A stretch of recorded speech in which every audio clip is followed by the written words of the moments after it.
Salut à tout le monde, bienvenue dans cette nouvelle vidéo de l'Académie du Web Design. Aujourd'hui on va s'attaquer à un truc cool, comment faire un dégradé technique sous Figma. Le dégradé technique c'est pas juste un mélange de couleurs, c'est un processus en 9 étapes qui va donner un rendu intéressant avec des niveaux bien équilibrés.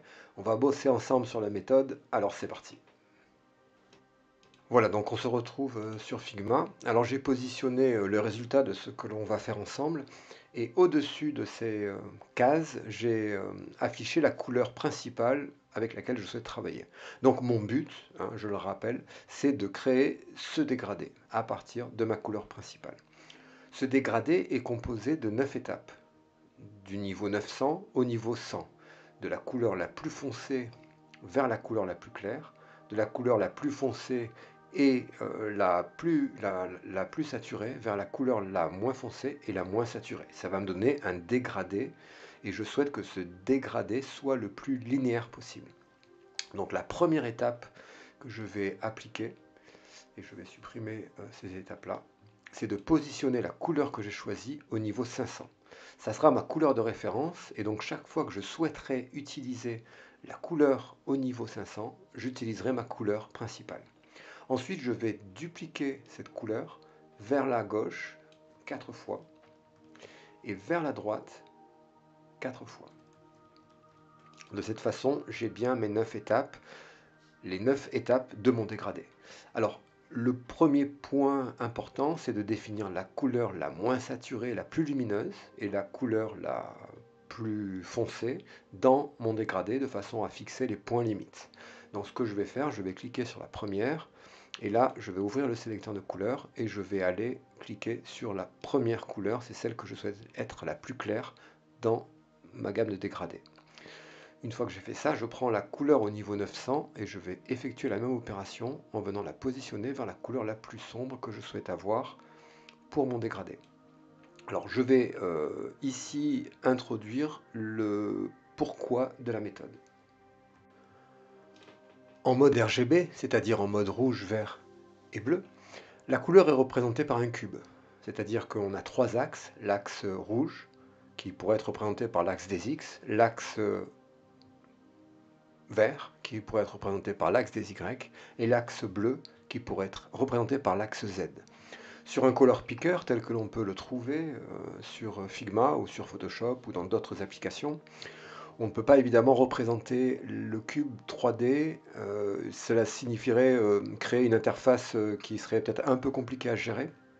Donc en fait, on va prendre le parti d'utiliser à la fois un composant 2D, tel que celui-ci, c'est-à-dire un composant qui possède une largeur et une hauteur, et on combinera à ce composant une troisième vue qui sera finalement la troisième direction, le troisième axe de la vue 3D. Alors, dans Figma, le composant 2D fonctionne de la façon suivante. On va aller de en haut à gauche du composant, c'est-à-dire la couleur la plus claire et la moins saturée. On aura en horizontal la saturation de la couleur, comme ceci. Plus je vais vers la droite, plus je sature la couleur. Et ensuite, plus je vais vers le bas et plus j'assombris la couleur. Donc la luminosité sera sur l'axe Y, quand la saturation sera sur l'axe X. Avec ce système-là, on peut, en fixant un point grâce au deuxième composant qui lui est le cercle des teintes. Alors il est représenté par un composant qui est horizontal, mais en fait ce composant est un cercle, c'est-à-dire que ce composant est un anneau, et les deux côtés de ce composant sont les mêmes couleurs en fait. Hein. C'est-à-dire que ce soit le rouge ici ou le rouge ici, ce sont exactement les mêmes couleurs, puisque en fait la véritable représentation de ce composant-là est un cercle, est un anneau. Ça veut dire que si je choisis une teinte particulière, grâce à ce sélecteur-là, je vais ensuite, quand j'aurai trouvé ma teinte, pouvoir accéder à tous les niveaux de saturation, de luminosité et évidemment de combinaison des deux, c'est-à-dire que si je descends en diagonale, eh bien je combine à la fois la luminosité et la saturation.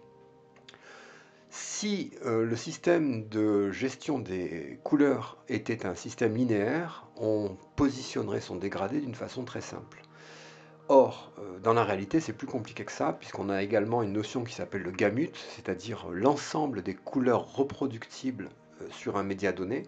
Et ce gamut-là dépend bien, du moniteur qu'on va utiliser, des profils couleurs qui vont être utilisés dans les images, sur l'écran lui-même.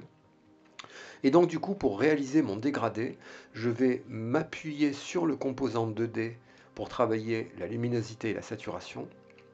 Et je ne travaillerai pas en ligne droite parce que je vais plutôt adopter une trajectoire qui va être plus proche d'une courbe.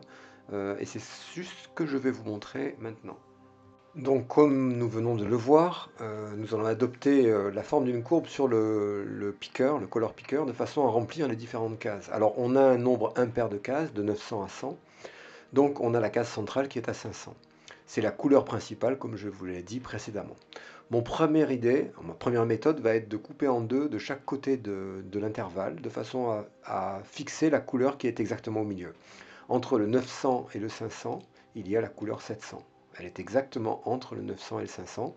Donc elle doit se trouver entre le point qui se trouve en haut à droite et pour la couleur 900, le point qui se trouve en bas à droite. C'est-à-dire à peu près comme ceci, en suivant la forme de la courbe que je vous ai montré précédemment. Donc je vais aller sur la couleur 700 et je vais la fixer entre les deux de cette façon-là.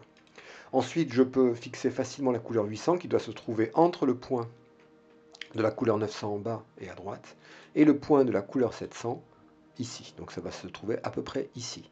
Donc je vais fixer ma couleur comme ceci, à peu près ici. Ensuite, je vais rétablir entre 500 et 700, puisque j'ai la couleur 600 à fixer, qui doit se trouver entre le point, celui-ci, à peu près intermédiaire, et le point en haut à droite pour la couleur 500. Donc la couleur 600 va se trouver entre les deux. Et là, je fais attention de rentrer un peu la couleur, puisque je dois suivre cette forme, comme ça, un peu de courbure, en arrivant vers les zones très saturées.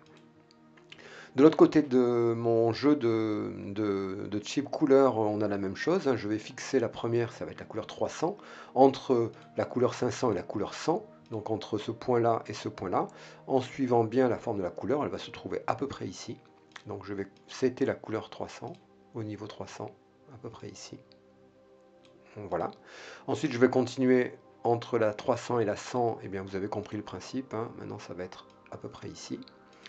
Et je viens donc de setter un dégradé en 9 étapes sur ma couleur principale.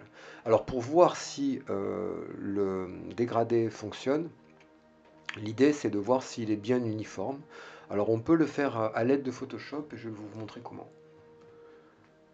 Donc ce que j'ai fait en fait, c'est que j'ai été copier le dégradé technique que j'ai dans Figma et je l'ai inséré dans Photoshop. Donc l'idée c'est d'aller voir en fait si la luminosité globale du dégradé est bonne. Alors pour ce faire, je vais simplement utiliser un filtre de flou gaussien. Donc le flou gaussien va me permettre d'injecter du flou de façon à faire disparaître les détails et n'avoir que les informations globales de luminosité.